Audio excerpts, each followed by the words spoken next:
삼성전자 주주 여러분 반갑습니다. 화요일 저녁입니다. 장도 끝났고 이제 오늘 하루 흐름을 다시 돌아보실 시간이었 텐데요. 요즘 삼성전자 들고 계신 분들 마음이 참 복잡하실 겁니다. 삼성전자만 왜 이렇게 답답하냐? 반도체는 좋다는데 왜 삼성전자는 시원하게 못 가냐? SK하이닉스는 저렇게 강한데 삼성전자는 언제 움직이냐? 이런 말씀 정말 많이 하십니다. 저도 이 마음 충분히 이해됩니다. 삼성전자를 오래 들고 계신 분들은 요즘 시장을 볼 때 마음이 편할 수가 없습니다. AI 반도체가 좋다고 합니다. HBM 수요가 폭발한다고 합니다. 데이터 센터 투자가 계속 커진다고 합니다. 엔비디아가 강하다고 합니다. 마이크론도 좋고 SK하이닉스도 강하고 반도체 장비주도 돌아가고 있다고 합니다. 그런데 막상 삼성전자를 들고 있으면 생각보다 시원하게 움직이지 않는 것처럼 느껴질 때가 많죠. 더 답답한 건 비교입니다. 예전에는 한국 반도체를 말하면 자연스럽게 삼성전자가 먼저 떠올랐습니다. 코스피를 말해도 삼성전자였고, 외국인 수급을 말해도 삼성전자였고, 한국 대표 기업을 말해도 삼성전자였습니다. 그런데 요즘은 분위기가 달라졌습니다. HBM이라는 키워드가 시장 중심으로 올라오면서 SK하이닉스가 더 강하게 조명받고 있습니다. AI 반도체 이야기가 나오면 SK하이닉스가 먼저 언급되고, 엔비디아 공급망 이야기가 나오면 SK하이닉스가 먼저 떠오르고, HBM 수요가 폭발한다는 말이 나오면 시장 자금도 SK하이닉스를 먼저 보는 경우가 많아졌습니다. 그러다 보니 삼성전자 주주분들은 더 답답할 수밖에 없습니다. 삼성전자는 정말 밀린 거냐? 이제 반도체 대장은 바뀐 거냐? 삼성전자는 다시 평가받을 수 없는 거냐? 이런 생각이 드는 거죠. 그런데 저는 이 지점에서 시선을 조금 바꿔야 한다고 봅니다. SK하이닉스가 잘한 건 인정해야 합니다. HBM에서 시장 신뢰를 먼저 얻었고 AI 메모리 시대의 대표 수혜주로 강하게 평가받았습니다. 이건 부정할 필요가 없습니다. 하지만 삼성전자를 여기서 끝난 회사처럼 보면 그건 또 너무 단순합니다. 삼성전자의 진짜 반격 포인트는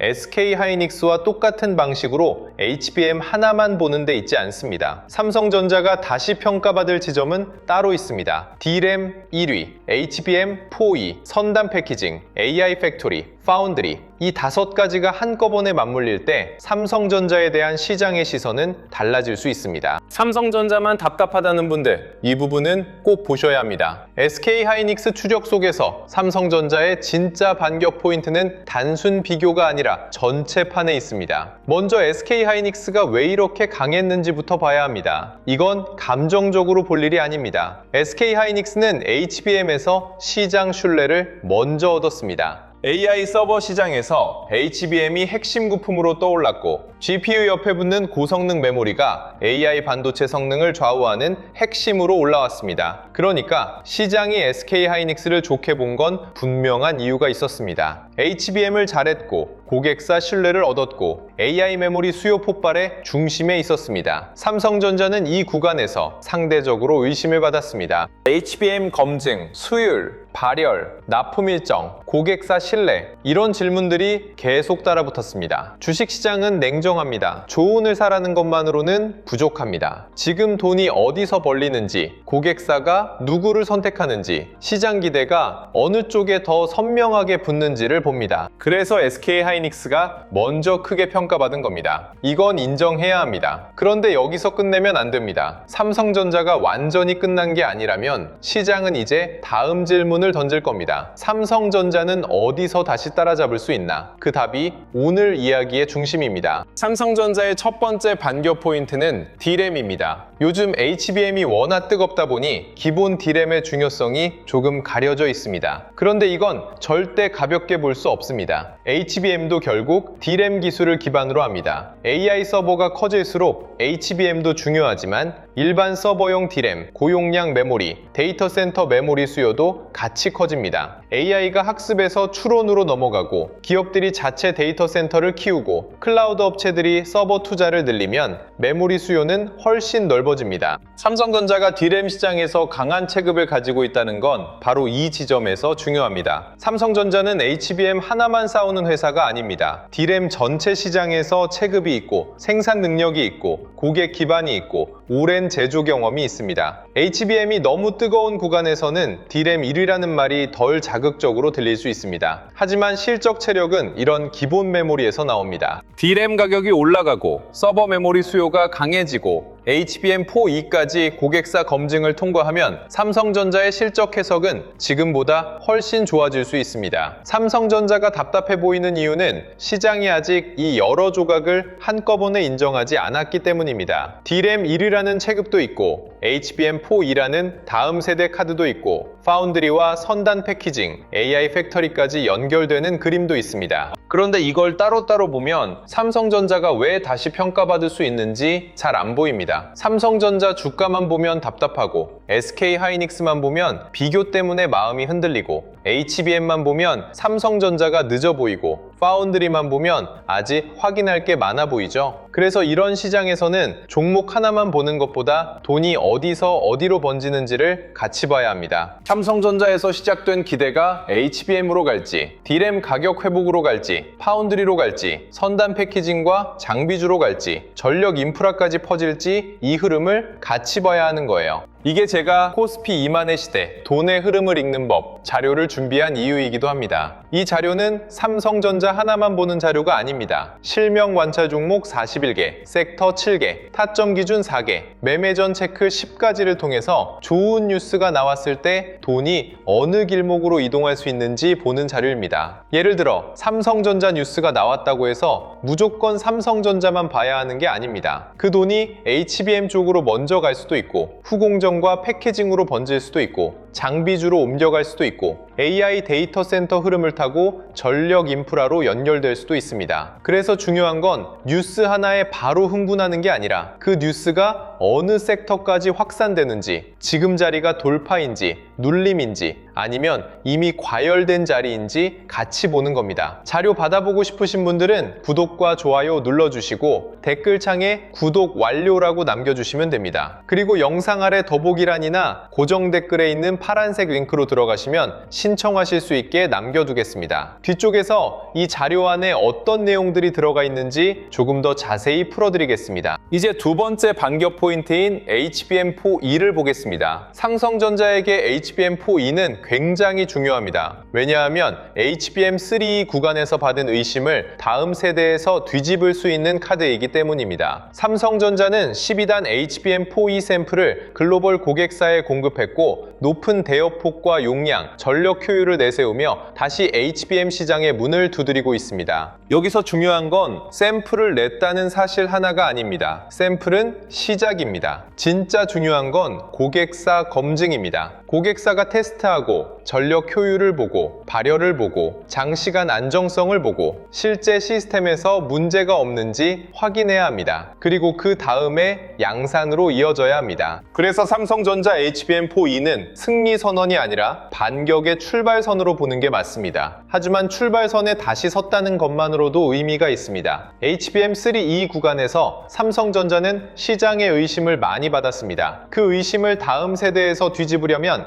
HBM4E에서 결과를 보여줘야 합니다. 고객사 검증을 통과하고 양산 안정성을 보여주고 실제 납품으로 이어지면 시장은 삼성전자를 다시 볼 수밖에 없습니다. HBM 시장은 앞으로 더 커질 가능성이 큽니다. AI 서버 수요가 계속 늘고 있고 고객사들은 안정적인 공급망을 원합니다. 하나의 공급사에만 의존하는 건 고객사 입장에서도 부담이 될 수 있습니다. 삼성전자가 품질과 양산을 증명할 수 있다면 두 번째 공급자 혹은 추가 공급자로서의 가치가 커질 수 있습니다. 여기서 삼성전자에게 기회가 생깁니다. 세 번째 반격 포인트는 선단 패키징입니다. 이제 AI 반도체는 칩 하나만 잘 만든다고 끝나는 시장이 아닙니다. GPU가 있고 HBM이 있고 베이스 다이가 있고 인터포저가 있고 패키징이 있고 전력과 발열 관리가 있습니다. 이 모든 게 하나의 시스템처럼 맞아야 AI 서버 성능이 나옵니다. 예전에는 패키징을 상대적으로 뒤쪽 공정처럼 보는 경우가 많았습니다. 그런데 지금은 다릅니다. AI 반도체에서는 패키징이 전면으로 올라왔습니다. 데이터가 얼마나 빠르게 오가느냐, 열을 얼마나 잘 빼느냐, 여러 칩을 얼마나 안정적으로 연결하느냐, 신호 손실을 얼마나 줄이느냐, 이게 성능을 좌우합니다. 삼성전자가 선단 패키징을 강화하는 이유도 여기에 있습니다. HBM4E를 잘 만들어도 고객사 칩과 잘 붙이지 못하면 최종 성능을 인정받기 어렵습니다. 반대로 패키징까지 강해지면 삼성전자는 단순 메모리 공급자가 아니라 AI 반도체 구조 전체를 제한할 수 있는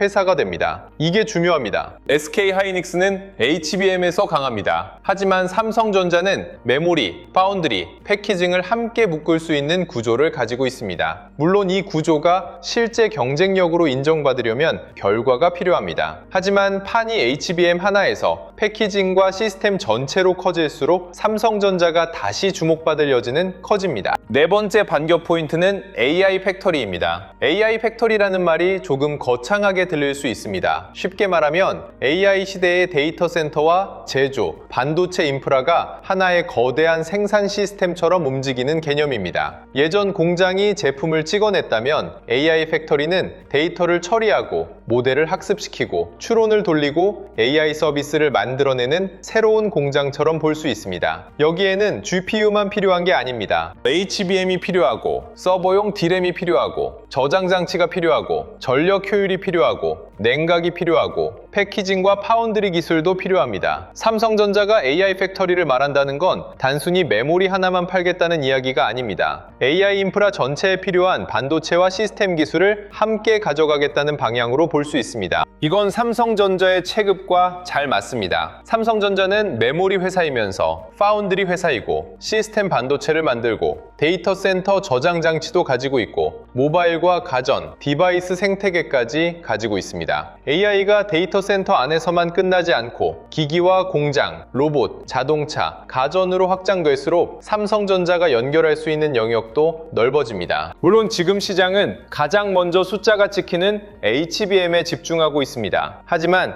AI 팩토리라는 큰 판으로 가면 삼성전자의 이야기는 훨씬 넓어질 수 있습니다. 이게 삼성전자가 다시 평가받을 수 있는 또 하나의 길입니다. 다섯 번째 반격 포인트는 파운드리입니다. 삼성전자 파운드리는 그동안 시장에서 많은 의심을 받았습니다. TSMC와의 격차, 고객사 확보, 수율, 양산 안정성 이런 질문들이 계속 따라붙었죠. 이건 가볍게 볼 문제가 아닙니다. 삼성전자가 정말 다시 크게 평가받으려면 파운드리에서도 결과를 보여줘야 합니다. 그런데 파운드리를 무조건 약점으로만 볼 필요도 없습니다. AI 반도체 시장이 커질수록 최첨단 공정 수요는 계속 늘어날 수밖에 없습니다. 고객사 입장에서는 한 곳에만 모든 물량을 맡기는 것도 부담이 될 수 있습니다. 공급망 안정성, 가격 협상력, 생산 능력, 지정학적 리스크까지 생각하면 대안이 필요합니다. 삼성전자가 2나노와 차세대 공정에서 수율과 양산 안정성을 보여줄 수 있다면 고객사들은 다시 삼성 파운드리를 볼 이유가 생깁니다. 특히 삼성전자는 메모리와 파운드리를 동시에 가진 회사입니다. HBM4E 안에 들어가는 베이스 다이,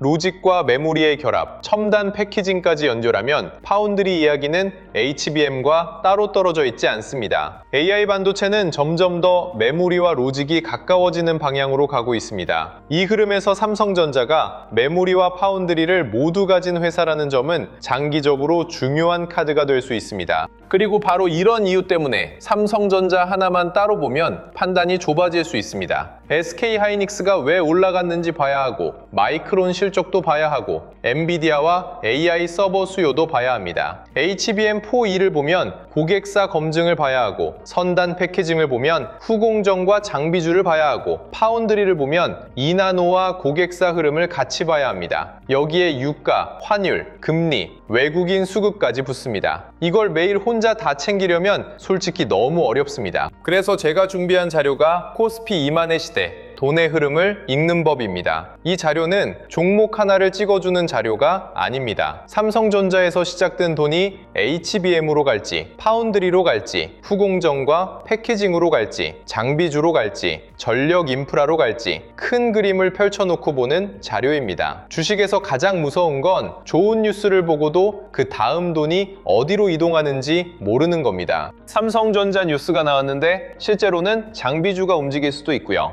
HBM 뉴스가 나왔는데 후공정과 패키징 쪽으로 돈이 먼저 갈 수도 있습니다. AI 데이터 센터 뉴스가 나왔는데 전력 인프라가 더 강하게 움직일 수도 있습니다. 그래서 우리는 종목 하나만 보는 게 아니라 돈의 이동 경로를 봐야 합니다. 자료 안에는 실명 관찰 종목 41개를 정리해뒀습니다. 삼성전자, SK하이닉스, 한미반도체, HPSP, 리노공업, ISC, HD 현대일렉트릭, LS일렉트릭 같은 종목들을 무조건 사라는 의미가 아니라 돈이 어느 길목으로 번질 수 있는지 보기 위한 관찰 리스트로 담아둔 겁니다. 그리고 섹터 치우개도 같이 정리했습니다. 반도체 대형주, 전력 인프라, 반도체 장비 소부장, 후공정 패키징, 증권, 금융, 자동차, 자율주행, 저평가 대형주. 이 7개 섹터를 같이 봐야 하는 이유는 간단합니다. 삼성전자가 움직일 때 돈이 삼성전자 하나에만 머무는 게 아니라 HBM, 파운드리, 패키징, 장비, 전력 인프라 쪽으로 같이 번질 수 있기 때문입니다. 특히 요즘 같은 시장에서는 한 종목만 붙잡고 있으면 돈의 방향을 놓치기 쉽습니다. 삼성전자가 답답할 때 오히려 다른 길목에서 돈이 먼저 움직일 수도 있고, 반대로 주변 종목들이 먼저 움직인 뒤 삼성전자가 뒤늦게 따라오는 경우도 있습니다. 그래서 큰 그림이 필요합니다. 타점 기준 4개도 넣어뒀습니다. 돌파, 눌림, 회복, 과열 회피. 좋은 뉴스가 나왔다고 무조건 따라가는 게 아니라 거래대금이 붙는 돌파인지, 그늘을 만에서 쉬어가는 눌림인지, 무너졌다가 다시 돌아오는 회복인지, 아니면 이미 과열돼서 피해야 하는 자리인지 구분해야 합니다. 이걸 구분하지 못하면 좋은 종목을 보고도 너무 비싼 자리에서 들어가게 됩니다. 반대로 흐름이 살아있는데 잠깐 눌렸다는 이유로 너무 빨리 포기할 수도 있고요. 그래서 자료에는 단순 종목명이 아니라 어떤 자리에서 봐야 하는지까지 같이 정리했습니다. 매매 전 체크 10까지도 꼭 보셨으면 좋겠습니다. 내가 SK하이닉스와 비교 때문에 감정적으로 흔들리는 건 아닌지, 삼성전자의 반격 포인트를 제대로 보고 있는지, 거래대금이 붙는지, 외국인과 기관 수급이 들어오는지, 섹터 전체로 돈이 퍼지는지, 손절이나 비중 축소 기준이 있는지, 한 번에 너무 큰 비중을 넣는 건 아닌지, 분할 계획은 있는지, 내 투자 기간이 분명한지, 나중에 복귀할 수 있는 매매인지, 이 정도만 체크해도 비교 때문에 마음이 흔들리는 구간에서 훨씬 차분하게 대응할 수 있습니다. 이 자료는 매수와 매도를 찍어주는 자료가 아닙니다. 수익을 보장하는 자료도 아닙니다. 오히려 반대로 감정적으로 따라가지 않기 위해 시장의 흐름을 차분하게 보는 자료에 가깝습니다. 좋은 뉴스가 나왔을 때 바로 흥분하지 않고 그 뉴스가 어느 섹터로 번질 수 있는지, 어느 자리가 너무 뜨거운지, 어느 구간에서 확인이 필요한지 같이 보자는 취지입니다. 자료 받아보고 싶으신 분들은 구독과 좋아요 눌러주시고요. 댓글창에 구독 완료라고 남겨주시면 됩니다. 그리고 영상 아래 더보기란이나 고정 댓글에 있는 파란색 링크로 들어가시면 자료 신청하실 수 있게 남겨두겠습니다. 신청해주신 분들께는 자료와 함께 필요한 안내를 순차적으로 보내드릴 예정입니다. 마지막으로 이것도 짧게 말씀드릴게요.